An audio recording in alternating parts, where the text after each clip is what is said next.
So we are now moving into the area of scientific and philosophical problems about free will. And yesterday we considered the claim that the human being, everything about the human being, is a product of his material constitution and the environmental influences upon his development, nature and nurture. That everything he does, all his actions and everything else, is caused completely by those two factors. And since we have defined free will as freedom from external causation, that would mean that there's no free will. And so I said, we are committed to say that nature and nurture together are not the total cause of everything a human being is, does, becomes. There must be something other than those external factors that play a role in how he develops, what he does. Which means we're going to take a position against, let me say it in my vocabulary, the opinion of many in the scientific world. They're of the opinion that nature and nurture together are the total cause, the total explanation for everything in human development. So I suggested we start to examine that point of view by asking, what evidence is there for it? And let's be clear, we're talking about the opinion that the totality of human development is caused only by nature and nurture. Nothing else plays a role. That's a very strong statement. It claims to rule out all other possible causes. These two factors alone do the whole job. That's the position we are considering. A weaker position where someone may say, look, your DNA and the environmental influences on your development influence your development and influence your actions, we agree with that. We think that's obviously true. We have no problem with that. But to say that A influences your actions doesn't rule out there might be other things also that influence your actions, or other sources for the actions that take place. It doesn't rule it out. It doesn't say that these only, it's just one thing that influences, and there leaves open the question of whether there are other features that contribute to how you act. So we're attacking a very strong claim. Now, in logic, the stronger the claim, the easier it is to attack. Because the stronger the claim, the more responsibility it has, the more ground it covers, the more it undertakes. But it's only this stronger claim that's of interest to us. So, I pointed out, as a piece of logic, if you start with the weaker, obviously false claim, but using it for a matter of illustration, that is all due to the environment, and you would ask, what evidence would you have that it's all due to the environment? And then you would cite observation and statistics that show that the environment, in certain types of environment, people develop in certain ways, and in different environments they develop in different ways. But of course, you're not going to have 100% statistic. You'll always have some exceptions. So if you're trying to show that the environment alone does the whole job, then you have to explain why not everyone in that environment comes out the same way.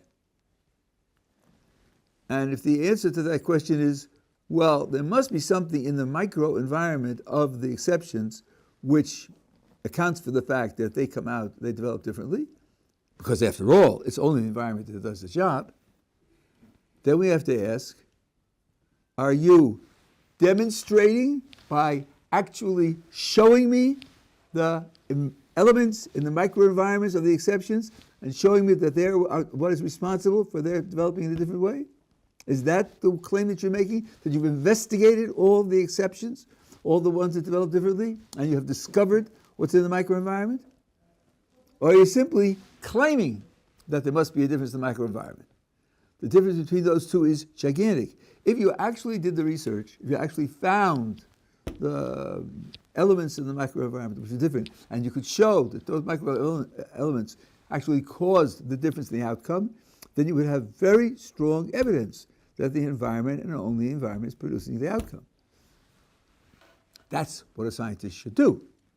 He should explain all the data. And if, as I made up the numbers in Watts, California, 85% of the 18-year-olds can't read, and only 15% can, and you tell me the reason the 85% can't read is because they grew up at Watts, and Watts is such a terrible environment, and that causes illiteracy, then you have to explain the 15% that can. So if you say, here's one who can, I did the research and I know his mother's a school teacher. Here's another one that can, he's got an uncle in Ohio and he spends his summers in Ohio. Here's another one that can, he had an uncle who's very wealthy and bought him special teachers. If you actually did the work and showed the differences in the environment, that would be a scientifically good story, but they don't do that. All they say is, well, microenvironments can have an effect and they can give you a different outcome, and that being the case, it's all the environment. That's just a claim. That's a faith statement. That's a belief statement that has no scientific traction, no scientific credibility. So this would be one way of demonstrating that a certain feature is the cause of human development, by showing that when that feature is present in certain definition, the human development is 100% of a certain type. But they can't do that. And if you put now DNA in to make it more realistic, because the DNA plus the environment determines the way people develop, then it's hopeless. No one has even dreamt of taking a description of the DNA type and also a description of the type of environment and predicting that all the people with that DNA type and that environment will turn out in such and such a way. That's totally hopeless. So that's not going to be the way in which science will justify thinking that it's the DNA and the environment alone and nothing else.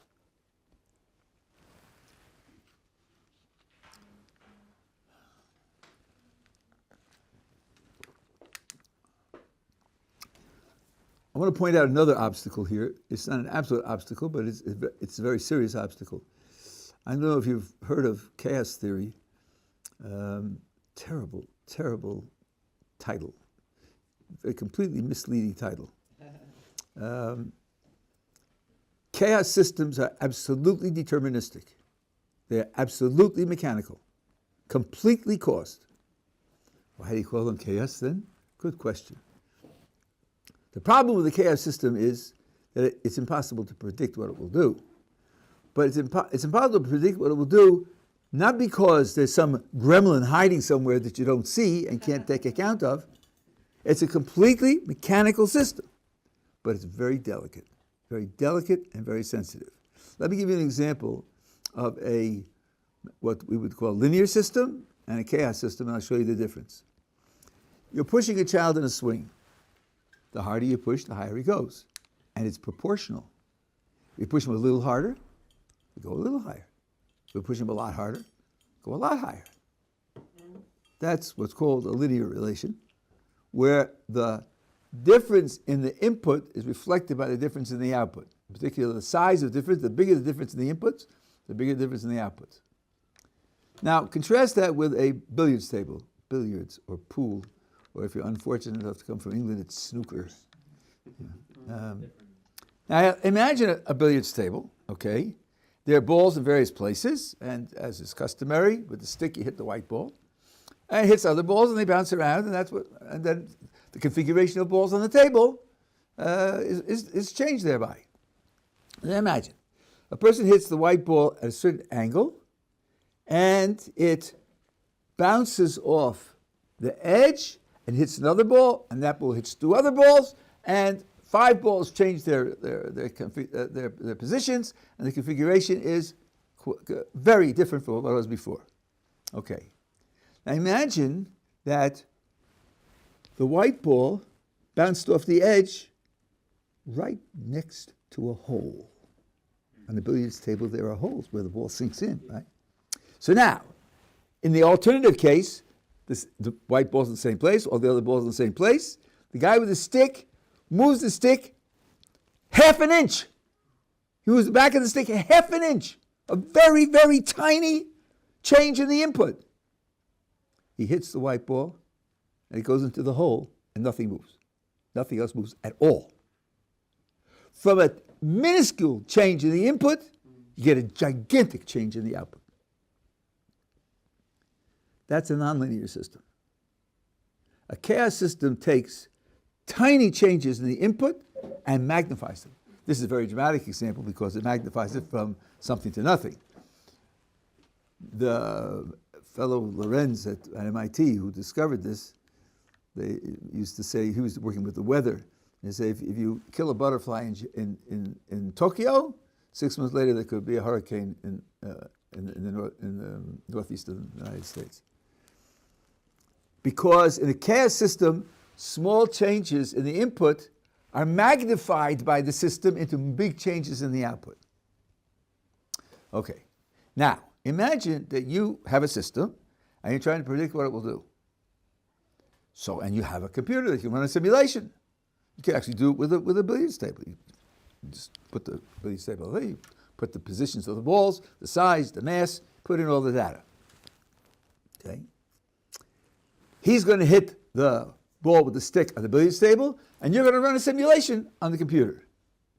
And you know how force works, and you know how the elasticity of the wood works. All the physical factors are understood. The laws of the interactions are understood. You program them all into the computer. There's only one problem. The exact amount, exactly how much does the ball weigh? Exactly what is the resiliency of the material of the ball?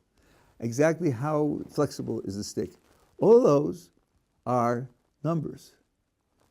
Now, in our world, our physics runs on the basis of real numbers. The vast majority of the real numbers, all except a countable subset, have an infinite number of decimal places. So when you program the computer to run the simulation, and you put in the weight and the force and the resistance and all the rest of that, and you put in those numbers, you're rounding off. The real number that measures the weight and the resistance and all the rest is a real number which has an infinity of decimal places.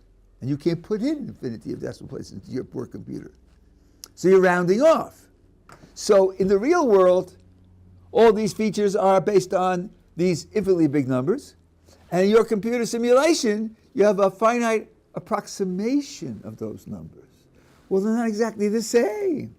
So the input in the real world is one input, and the input in your computer is a different input. So projecting 10 minutes down the line, you're going to find a sizable difference in output because it's a chaos system, which makes chaos systems impossible to predict, even though they're perfectly determinate.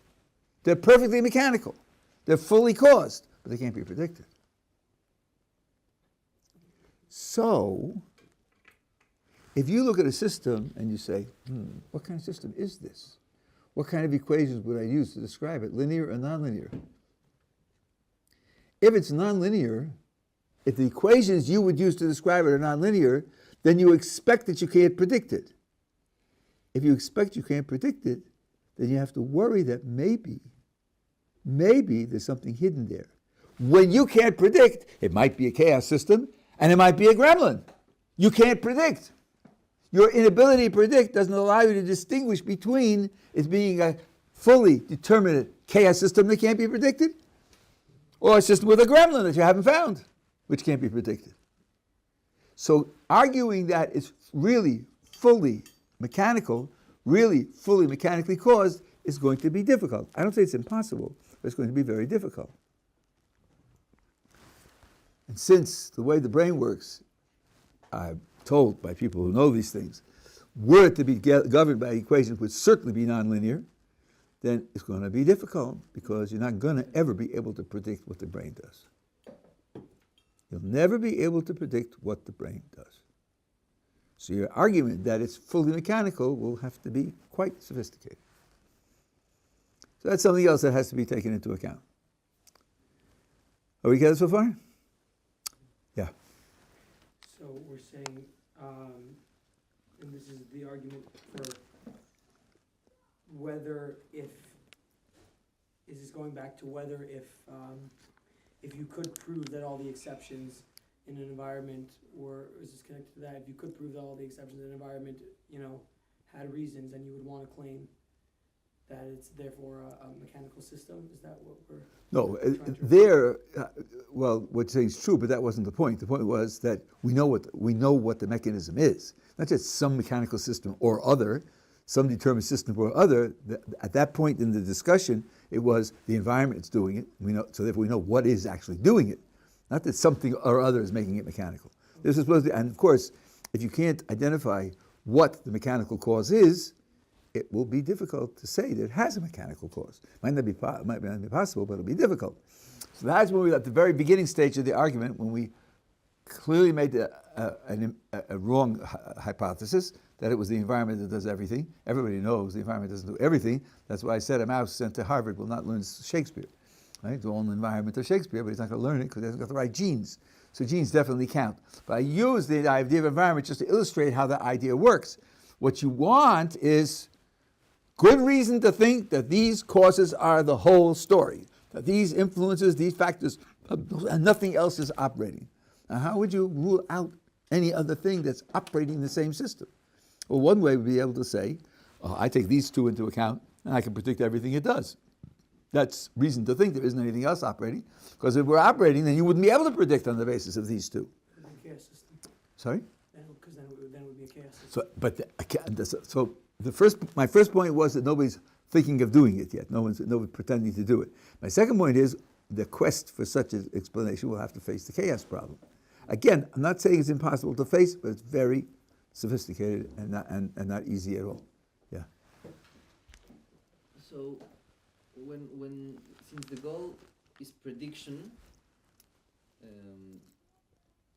are we really dealing with the probabilistic scenarios? Is it kind of what it could be the consequence, or do we need absolute all the data so that we could truly predict? What's the? Well, that's what they say. I just want to know why I should believe that.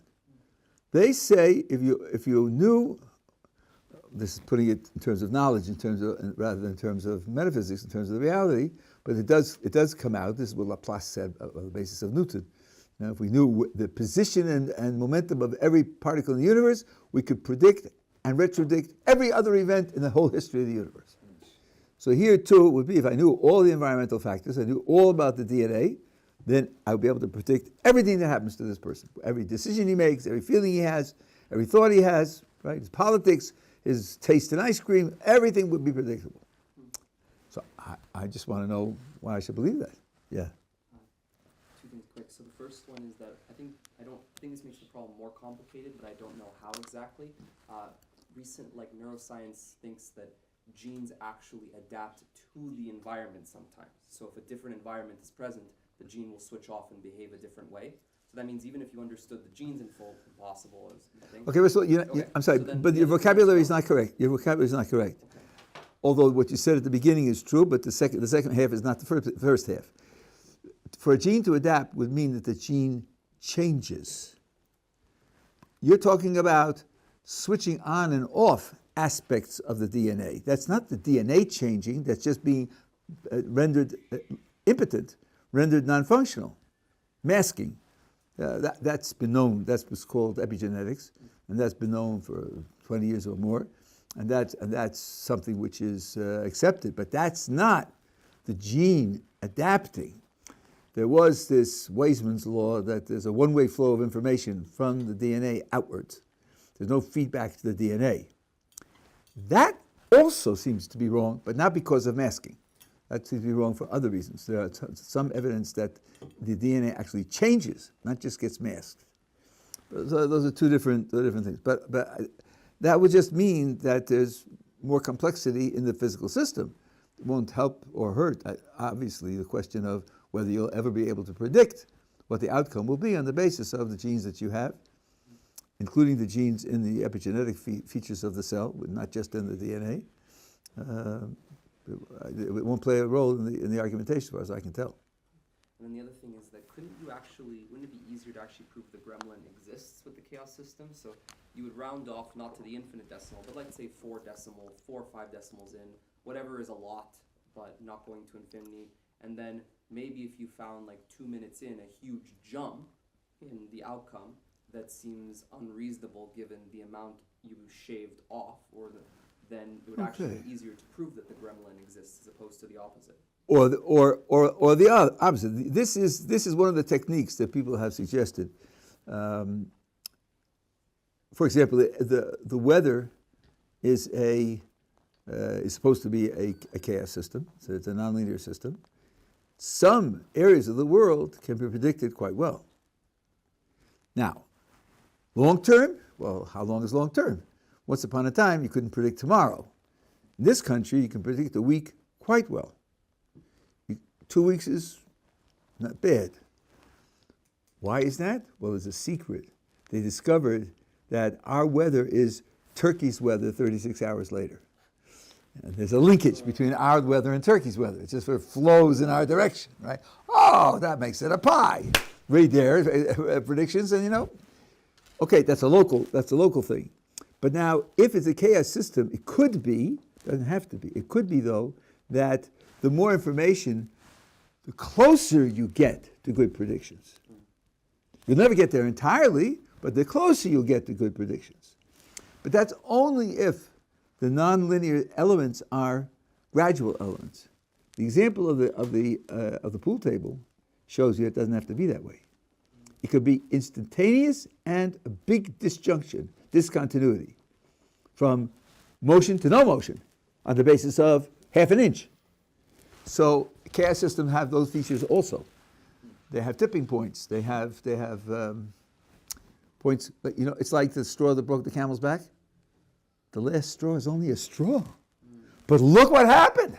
Up until now, he's standing up, and now he's got a broken back and lying on the floor. One straw. Say, well, all the other straws helped. But you don't see that. You see standing and standing and standing and standing, and then he's on the floor. And the difference between standing and on the floor is the last straw. So one straw produced the change from standing to being on the floor. So you have to be aware that some chaos systems will have tipping points like that. And since they'll have tipping points, you'll get gigantic without there being a gremlin. Yeah. So I'm still trying to understand these two ideas of linear systems and chaos systems.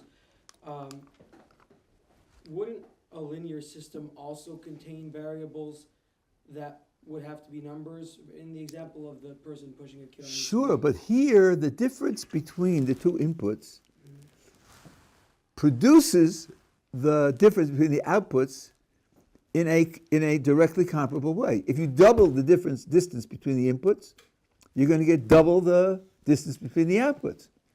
I don't care whether it's 2.00001 or 1.99999. The point is that it's going to be double, so you know what to expect, and it's always going to be within a certain matter of accuracy, proportional. The problem with a chaos system is not proportional. A very tiny change in input can give a very big change in output. So you don't know what to expect. In that case, that's in the chaos system. In the example of the pool table, it's the holes in the table that makes it a chaos system. No, it's also when one ball bounces off another ball, how much do you, let's say, have to take the moving ball and move it to the side to change the angle of bounce by 30 degrees? Quarter of an inch. Because it'll hit the ball a little bit to the side, and the ball's round, so the impact will send it off in a different direction. A 30-degree difference in trajectory is quite a big difference, and the difference in the input ball is a quarter of an inch. So it's not proportional. Not proportional. And can we not view it as proportional to could we not technically calculate per quarter of an inch, 30 degrees per quarter of an inch, so that we do have a system? No, because it'll depend in each case where the ball was coming from and how fast it was going, whether the ball itself was spinning. All these things have to be taken into account, and tiny changes in one will create a large change in the other. You're looking from the outside. I mean, with the billiard system, right? You're not going to be able to predict because each change in the input causes a sequence of changes, and each of those changes will be off by a certain amount. All right, that's the difference in the cases. This is not really the central. It's just a difficulty in reaching that point of success where we'll be able to predict what it'll do. We'll say, okay, see, I took into account the DNA and the environment, and I can tell exactly what he's doing, and therefore we know that these are the only two things that are involved. That's like pie in the sky. That's not going to happen. So I'm going to leave that aside. This doesn't show they're wrong. In the way I described the dialectic, this shows it's going to be very hard for them to demonstrate that they're right. Now, there is a subject in which there's an attempt to show that they're wrong. And here there's very steadfastly held opinion in the scientific world, and that is the area of consciousness.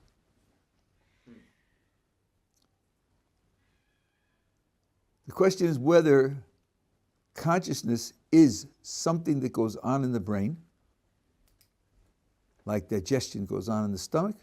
Consciousness goes on in the brain. It's just something that the brain does. Or whether consciousness is something else going on perhaps in something else, somewhere else.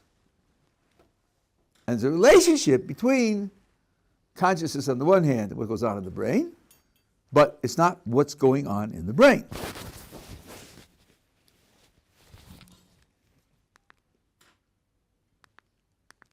Now, as I just mentioned to you, the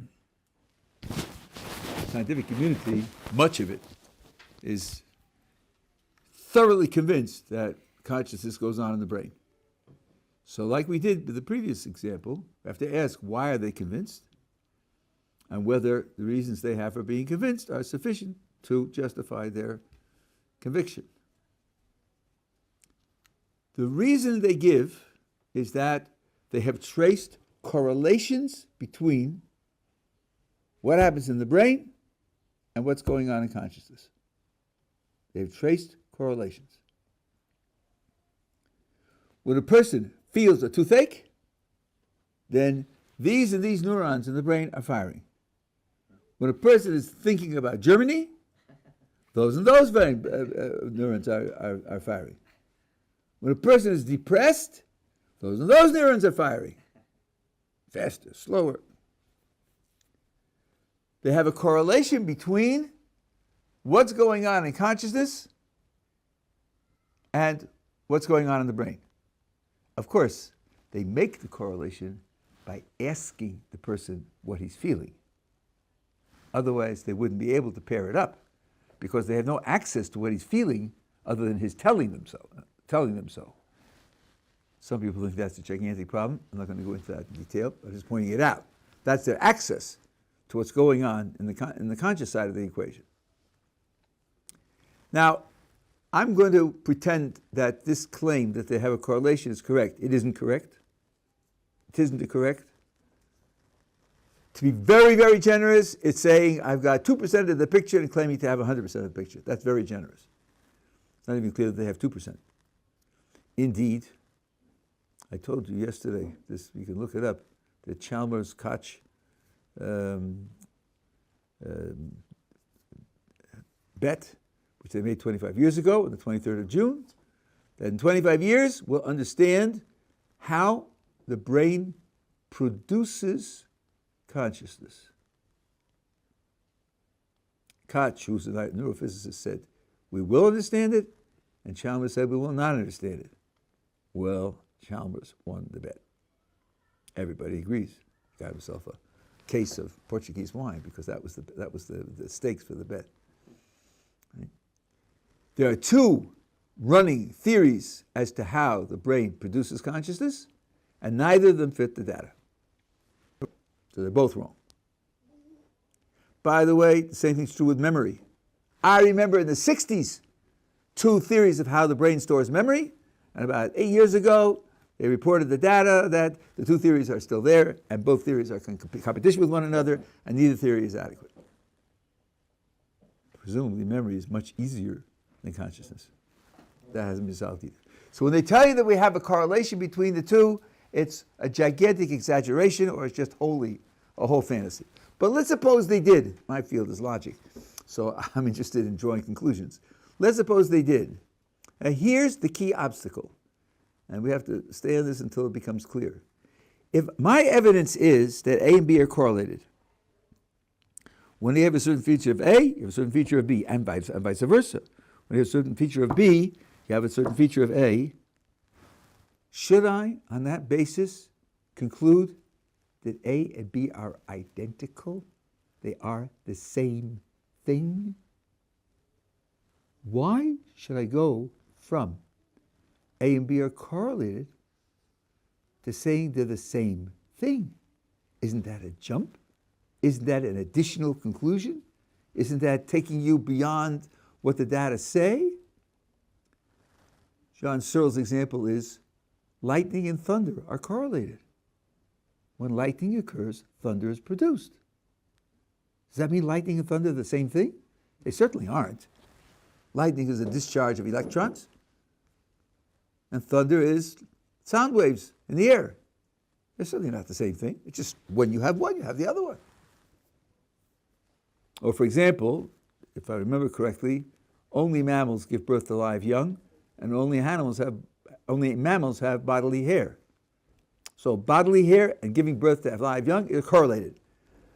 But hair isn't live young, and live young isn't hair. They just aren't. They're correlated.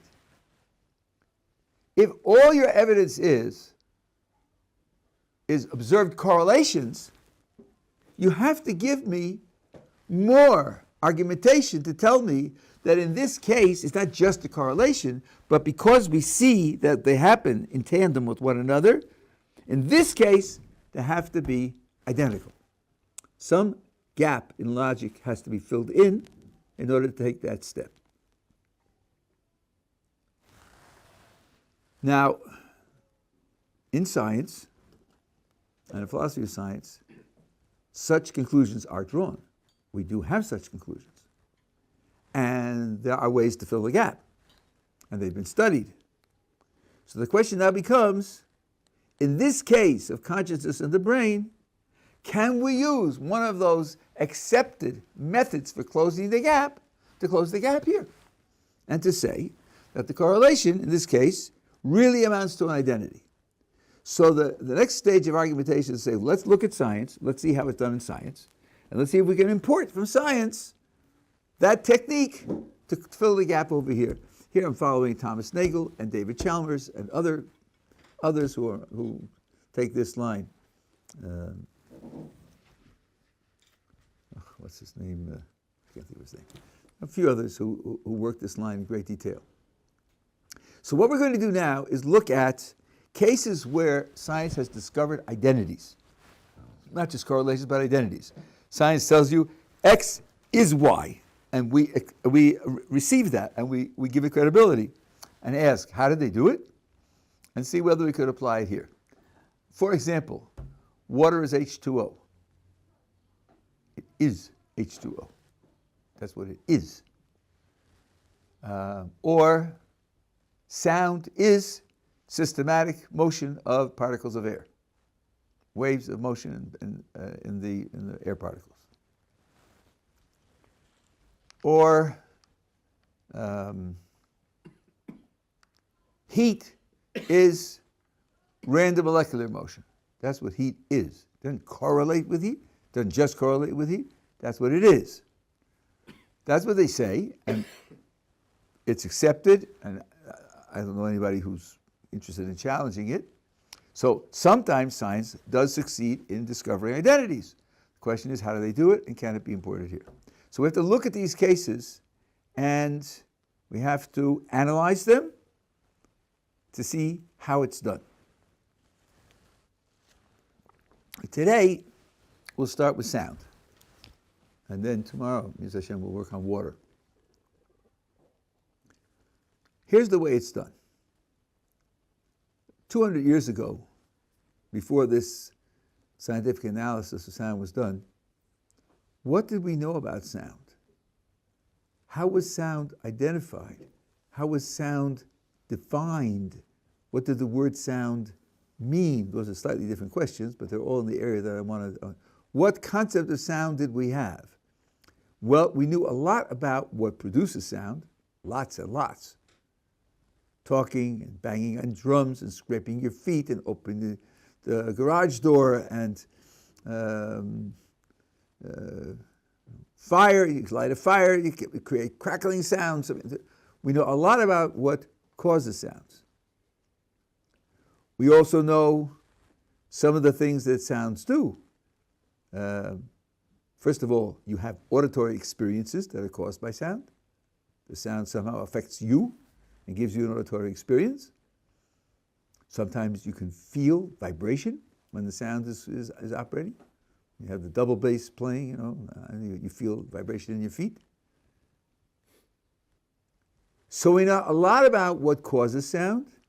We know a lot about what sound itself causes when the soprano hits the high note and the crystal glass shatters because she hit that high note, which can happen.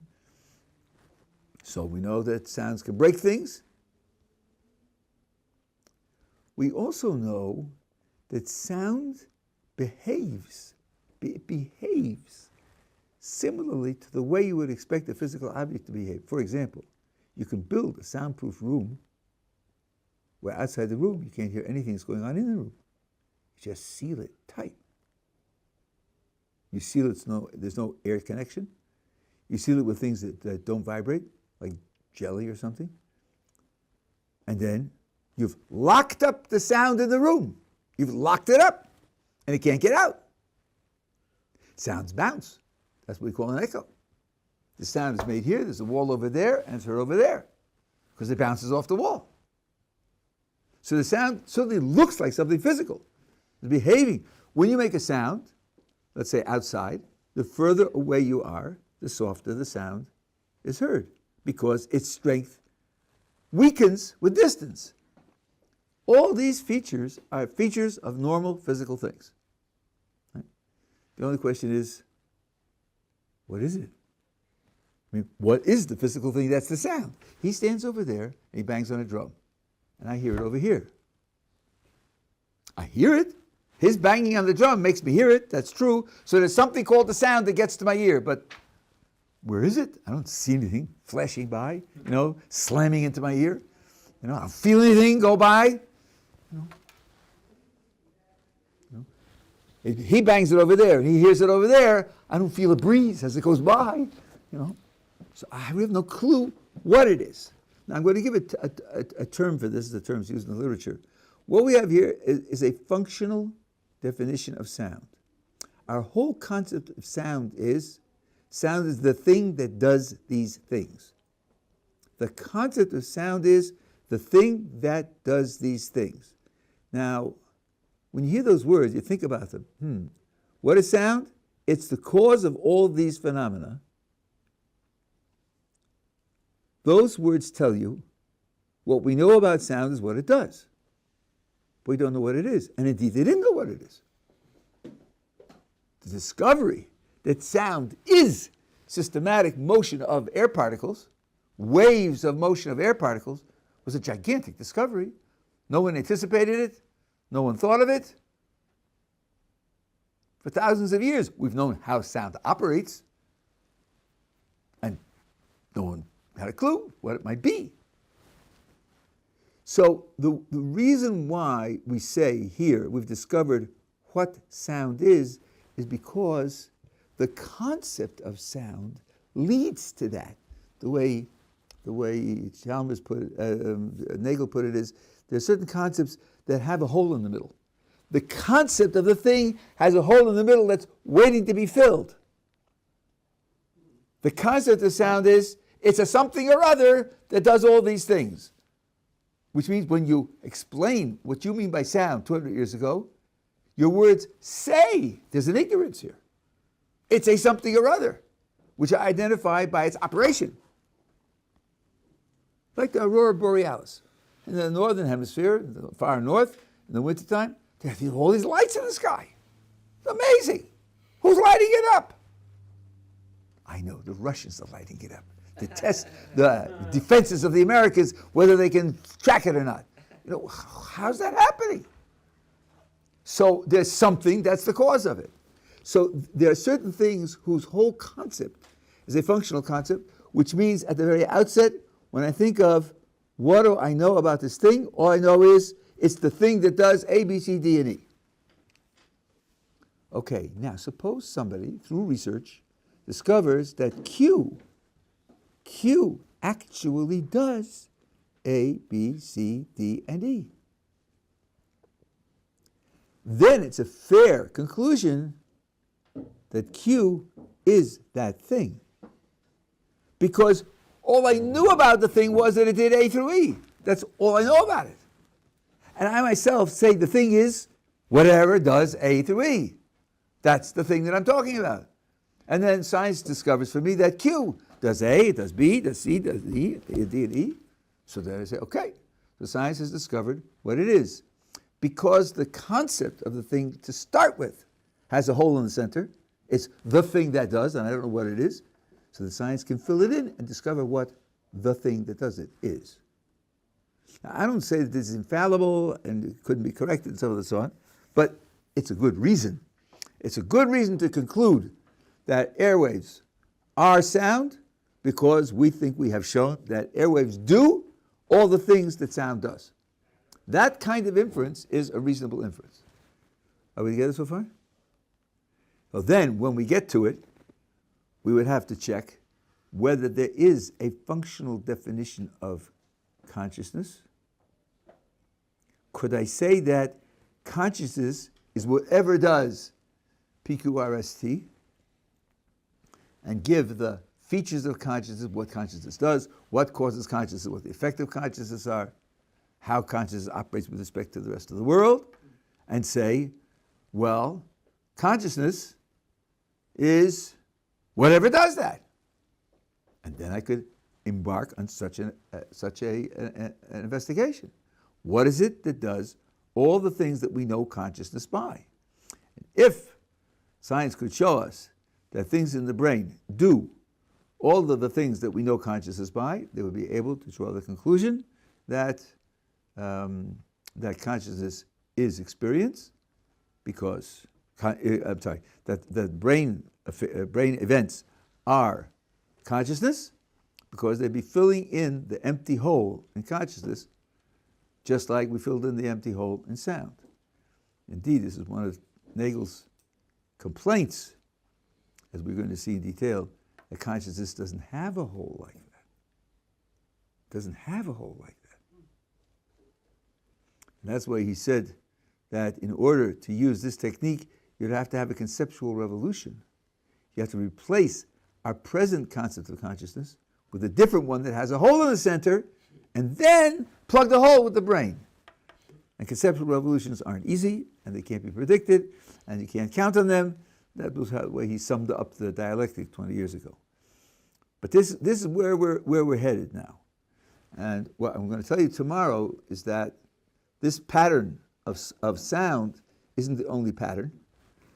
We've discovered what water is also, and water has a different pattern for sound. Because here's some water. We've got samples of water.